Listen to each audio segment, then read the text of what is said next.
FIR, गिरफ्तारी, मुकदमा, jail, ये लंबी प्रक्रिया के दिन अब चलेंगे। घुसपैठियों को सीधे वापस भेज रही मोदी सरकार।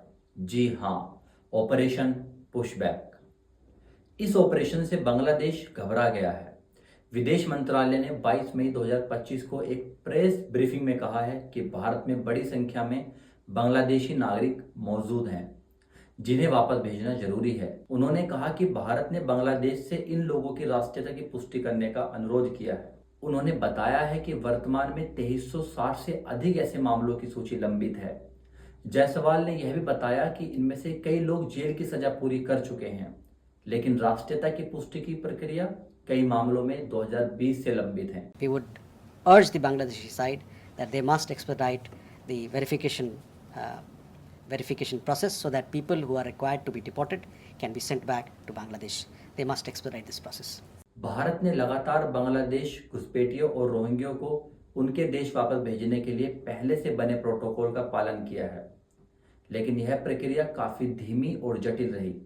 अदालतों में मामले लटकने, बांग्लादेश से कई बार अपने नागरिकों को स्वीकार करने से इनकार किए जाने के कारण इसे यह प्रक्रिया तेजी से नहीं चल पाई है। इस बीच एजेंटों और दलालों की मदद से भारत बांग्लादेश की खुली सीमा से अवैध घुसपैठ लगातार जारी है।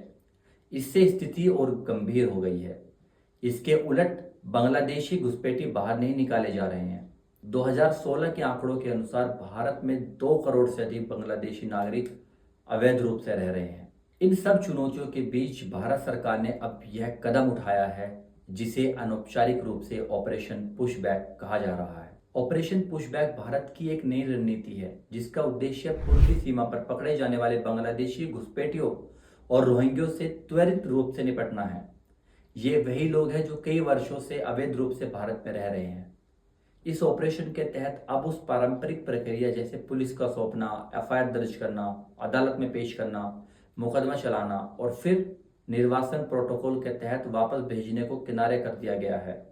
अब भारतीय सुरक्षा बल घुसपैठियों को तुरंत सीमा पर बांग्लादेश की ओर धकेल रहे हैं।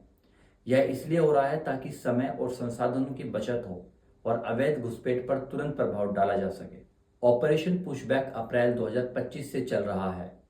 असम के मुख्यमंत्री हेमंत बिस्वा शर्मा ने कहा, घुसपैठ एक बड़ा मुद्दा है। हमने तय किया है कि हम कानूनी प्रक्रियाओं से नहीं गुजरेंगे। पहले निर्णय यह था कि किसी व्यक्ति को गिरफ्तार किया जाए और फिर उसे भारतीय कानून व्यवस्थाओं में लाया जाए। पहले भी हम 1500 विदेशियों को गिरफ्तार करते थे, उन्हें जेल भेजा जाता था और फिर उन्हें अदालत में पेश किया जाता था। उन्होंने आगे कहा, अब हमने तय किया है कि हम उन्हें देश के अंदर नहीं लाएंगे, हम उन्हें धकेलेंगे। यह पुशबैक एक नई घटना है। हर साल करीब 5000 लोग देश में प्रवेश करते हैं और पुशबैक की वजह से यह संख्या अब कम हो जाएगी। ऐसी खबरों से जुड़े रहने के लिए सब्सक्राइब कीजिए हमारा चैनल। जय हिंद।